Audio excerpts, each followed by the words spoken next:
10 तारीख को यानी कि 10 जून 2025 को लालू जी ने एक ट्वीट किया और उस ट्वीट का जवाब कल यानी कि 12 जून 2025 को जेडीयू के 3 प्रवक्ताओं ने प्रेस कॉन्फ्रेंस करके दिया। हालांकि न तो लालू प्रसाद यादव जी ने अपने दावों के पीछे जो सोर्सेज होता है, जो स्रोत क्या है वो दिया, न ही कल के प्रेस कॉन्फ्रेंस में जेडीयू के प्रवक्ताओं ने जब ये उनके लालू यादव जी के ऊपर जब ये आरोप लगाया कि उनके द्वारा लालू यादव जी के द्वारा दिया गया आंकड़ा सारा झूठा है, फर्जी है, तब इन्होंने भी कोई आंकड़ा नहीं दिया और न ही कोई सोर्स बताया किस आधार पर फर्जी उसे कह रहे हैं। इसलिए हमने न्यूज एडिटर ने ये प्रयास किया कि उन दोनों दावों का जांच पड़ताल किया जाए। लालू यादव जी ने जो ट्वीट किया उसमें क्या कहा, उन्होंने बहुत छोटा सा ट्वीट किया है जिसमें उन्होंने लिखा है कि नीतीश बतावे कि शाम 5 बजे से पहले घर में घुसकर ही कितनी हत्याएं हो रही है। क्या नीतीश जानते हैं, पहचानते हैं व समझते हैं कि उनके शासनकाल में आधिकारिक आंकड़ों में 65,000 हत्याएं हुई है। 65,000 लोगों की हत्याएं हुई है। 65,000, 3 बार 65,000 उन्होंने लिया, उसके बाद फिर एक्सक्लेमेशन मार्क लगाया है और फिर उसके बाद तीसरा पैराग्राफ उन्होंने लिखा छोटा सा, नीतीश बीजेपी में विधि व्यवस्था का दम ही नहीं निकला बल्कि उनका अंतिम संस्कार भी कर दिया गया है। बिहार में इतनी भ्रष्ट, लापरवाह, कमजोर पुलिस, कामचोर पुलिस कभी भी नहीं रही है। कभी भी 2 बार एम्फेसाइज किया गया है और उसके बाद फिर ये ट्वीट खत्म होता है एक हैशटैग के साथ, क्राइम करप्शन बिहार, 3 हैशटैग के साथ। अब इसकी जांच पड़ताल बिना किए हुए जेडीयू के 3 प्रवक्ता जिसमें कि एमएलसी मुख्य प्रवक्ता नीरज कुमार, अरविंद निषाद और मनीष यादव ने कल प्रेस कॉन्फ्रेंस किया। उस प्रेस कॉन्फ्रेंस का छोटा सा क्लिप जो उन्होंने जवाब दिया है वो भी पहले सुन लीजिए, फिर हम आपको एनसीआरबी यानी कि नेशनल क्राइम रिकॉर्ड ब्यूरो का 2006 से लेकर के 2022 तक जो 24 में आखिरी आंकड़ा आया है और स्टेट क्राइम रिकॉर्ड ब्यूरो, इन दोनों का आंकड़ा आपको देंगे, दिख भी रहा होगा उसका सारांश, और उसके साथ साथ हम ये भी आपको बताएंगे कि कैसे बिहार स्टेट क्राइम डाटा की चोरी कर रही है। पहले आप वो वीडियो देख लीजिए। कल आपका जन्मदिन था और एक दिन पहले आपने बिहार में ऐसा एक ट्वीट कर दिया कि तो खौफ पैदा कर दिया आपने कि बिहार में 65,000 हत्या हुई है। सिर्फ 65,000, 65,001, 65,002, 65,040, 65,045, ऐसा कोई दावा आंकड़ा आप नहीं कर रहे हैं, आप सिर्फ 65,000 आप कह रहे हैं। ये तो देखने से ही ऐसा प्रतीत होता है कि आप बिहार को बदनाम करने के लिए आदरणीय मुख्यमंत्री नीतीश कुमार जी की छवि को धूमिल करने के लिए इस प्रकार के भ्रामक तथ्यों का आप दुष्प्रचार कर रहे हैं। और ये आधिकारिक आंकड़ा है। हम लालू जी आपसे जानना चाहते हैं, ये आंकड़ा कहां से लाया आपने, कहां का आंकड़ा है ये? स्टेट क्राइम ब्यूरो का आंकड़ा है, नेशनल क्राइम ब्यूरो का आंकड़ा है, या लालूवाद के वो खौफनाक विचारधारा का आंकड़ा है? यह स्पष्ट करिए। खैर, एक विकल्प मनीष यादव जी ने दिया है कि माता पिता भरण पोषण अधिनियम जो माननीय नीतीश कुमार जी ने बनाया है 2007 कि कोई मां पिता के प्रति लापरवाह रहेगा तो उस व्यक्ति को आवेदन देने पर सक्षम कार्रवाई होगी। और मनीष यादव जी को हम लोग जिम्मा दे दिए हैं कि अगर ऐसा कोई सूचना आवे तो इनका जिम्मा है उसको एक्सपीडाइट करा के कार्रवाई कराना।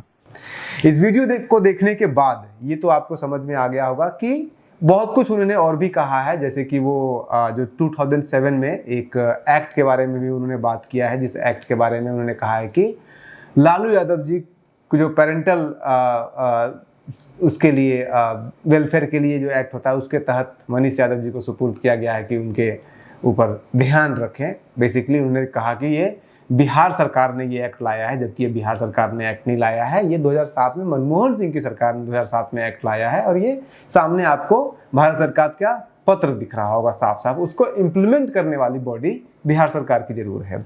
तो एक करेक्शन वहां पे ले लीजिए। दूसरा करेक्शन उसी एक्ट में जो उन्होंने कहा कि सुपुर्द इनको किया है, कोई और तीसरा आदमी तभी वो कर सकता है, इसमें इंटरफेरेंस तभी वो कर सकता है जब वो व्यक्ति, जिस व्यक्ति को उसके बच्चे देख रेख नहीं कर रहे हैं, तब और वो खुद व्यक्ति चलने में नाकाम हो, उसको कैद कर लिया गया है या उसको घर से बाहर नहीं निकलने दिया जा रहा है, तब कोई तीसरा पर्सन या कोई संस्था उसके ऊपर बिहाफ पे केस कर सकता है। सवाल तो सबसे पहले यही उठता है कि जो मनीष यादव जी को दिया गया है, ये सुपुर्द किया गया है, अभी भी जस्ट पहले तो कितना खर्चा होता है लालू यादव के ऊपर हर दिन, वो तो अलग बात है, लेकिन अभी जो गए हैं एम्स जाकर के इलाज हुआ उनका सिर्फ आने जाने का फ्लाइट का ही का खर्चा दे पाएंगे वो, यही बहुत बड़ी बात है। चलिए उसको अलग रखते हैं, वो मुद्दा नहीं है, उसमें हम फंसते नहीं है इन तरह की चीज़ों में, फालतू की चीज़ों में। सीधे आते हैं डेटा के ऊपर। डेटा क्या कहता है, जैसा कि ये डेटा आपको सामने दिख रहा है, ये कहता है 2006 से लेकर के हर साल का हमने टोटल मर्डर कितना हुआ है वो दिखाया है, और उसके साथ साथ हमने दिखाया है कि दहेज उत्पीड़न के कारण कितनी हत्याएं हुई है। दहेज उत्पीड़न की जो हत्याएं हैं वो हत्याएं मर्डर के हत्याओं से अलग होता है। तो पहली बात कि जो एनसीआरबी का आखिरी डेटा है, वो एनसीआरबी का आखिरी डेटा 2022 तक का ही अभी तक बिहार सरकार ने, भारत सरकार ने अभी तक दिया है, जो कि 2024 में पब्लिश हुआ था, 2025 में अभी तक पब्लिश नहीं हुआ, जो कि 2023 का पब्लिश होगा। तो 23 और 24 और 25 इनका डेटा अभी अवेलेबल नहीं है। क्यों नहीं अवेलेबल है वो भी हम आपको बताएंगे। तो 3 सालों को हटा दीजिए, नीतीश कुमार जी के शासनकाल के 20 में से 3 साल का डेटा अवेलेबल नहीं है, यानी कि 17 साल का डेटा अवेलेबल है। इन 17 सालों में 2006 से लेकर 2022 तक 17 सालों के दौरान बिहार के अलग अलग, आप हर साल का आप देख रहे होंगे यहाँ पे, टोटल अगर इसको काउंट कीजिएगा तो ये होता है 53,032, यानी कि 17 सालों में 53,000 हुआ है, यानी कि हर साल 3,000 से ज्यादा हत्याएं की गई है बिहार के अंदर। अब अगर आप इसको 20 तिहाई 60 कीजिएगा तो 62-63 तो एवरेज रूप से पहुंच ही रहा है। लालू यादव जी 65 कह रहे हैं तो कौन सा जो है गुनाह कर रहे हैं। लेकिन अगर इसमें आप दहेज उत्पीड़न के कारण जो हत्याएं होती है उसको भी अगर आप जोड़ दीजिएगा तो ये पहुंच जाता है 80,000 से भी ज्यादा, जो कि लालू यादव जी के 65,000 से कहीं ज्यादा बढ़ जाता है। तो उसको छोड़ दीजिए, संभवतः लालू यादव जी ने ये जो आंकड़ा दिया है ये ऐसे ही मुंह से नहीं बोल दिया है, ये शायद पूरा का पूरा उन्होंने या उनकी टीम ने या उनका जो भी लोग हैं उन्होंने पूरा कैलकुलेट किया तब ये आंकड़ा दिया, जिसकी साफ साफ दिख रहा है, क्लियरली है। अब आते हैं कि आखिर ये 3 सालों का डेटा है क्यों नहीं। ये 3 सालों का डेटा अवेलेबल होना चाहिए था, जो स्टेट क्राइम रिकॉर्ड ब्यूरो का वेबसाइट है। जाइए जरा ऐसा स्टेट क्राइम रिकॉर्ड ब्यूरो के वेबसाइट पे बिहार सरकार के, सारा डेटा इन्होंने अभी हटा लिया है। क्यों?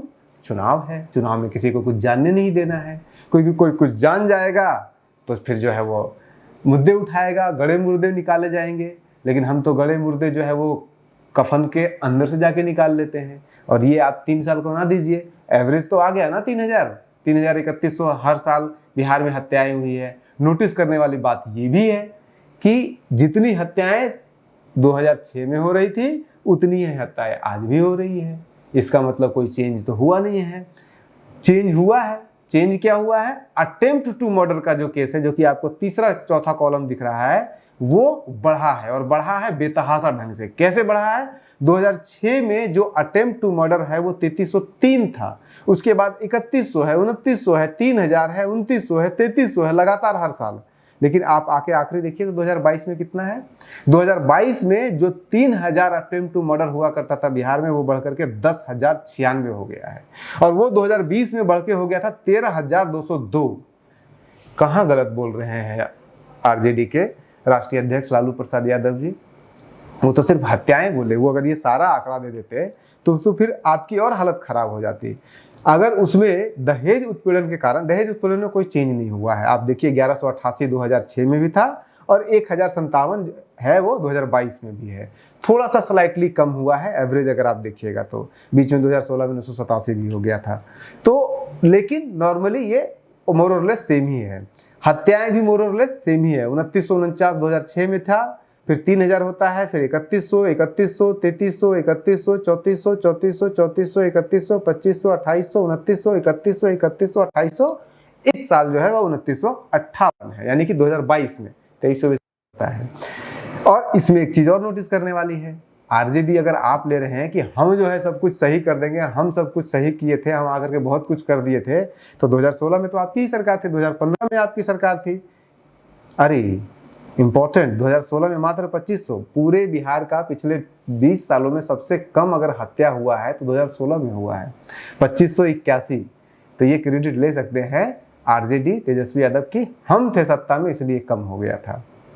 चलिए, ये उनका काम है, हमारा काम नहीं है। हमारा काम था आपको आंकड़ों से रूबरू कराना, जिन आंकड़ों के आधार पर ये बिना आंकड़ों के आधार पर ये स्टेटमेंट देते हैं। हमने आपको पूरा आंकड़ा दिया है। सवाल बिहार सरकार से ये जरूर किया जाना चाहिए कि आखिर स्टेट क्राइम रिकॉर्ड ब्यूरो के वेबसाइट से सारा का सारा डेटा क्यों हटा लिया गया है। स्टेट क्राइम रिकॉर्ड ब्यूरो के वेबसाइट पर सिर्फ 2 आपको रिपोर्ट मिलेगी, एक 2018 की स्टेट क्राइम रिकॉर्ड ब्यूरो का एनुअल ईयर का जो आता है रिपोर्ट वो, और एक 2020 वाली। बाकी कोई नहीं दिख रहा है, वहां पे कोई रिपोर्ट नहीं दिख रहा है।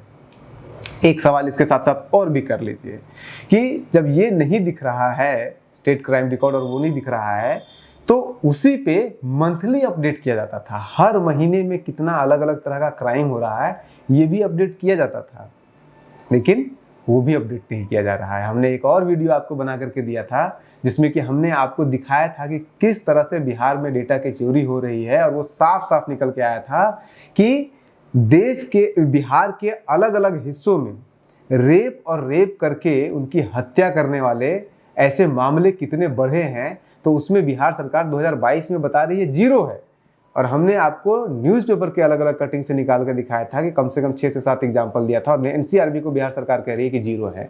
प्रोसेस यही होता है कि एनसीआरबी को एससीआरबी डेटा इकट्ठा करके देती है, एनसीआरबी खुद से कुछ नहीं करती है। तो इसमें भी क्या पता कुछ छुपाया गया हो, लेकिन हम उसमें नहीं जाते हैं। हमने सिर्फ वो दिया है, वो अलग से आपको वीडियो इसमें लिंक बॉक्स में दिया हुआ, वो भी आप देख सकते हैं।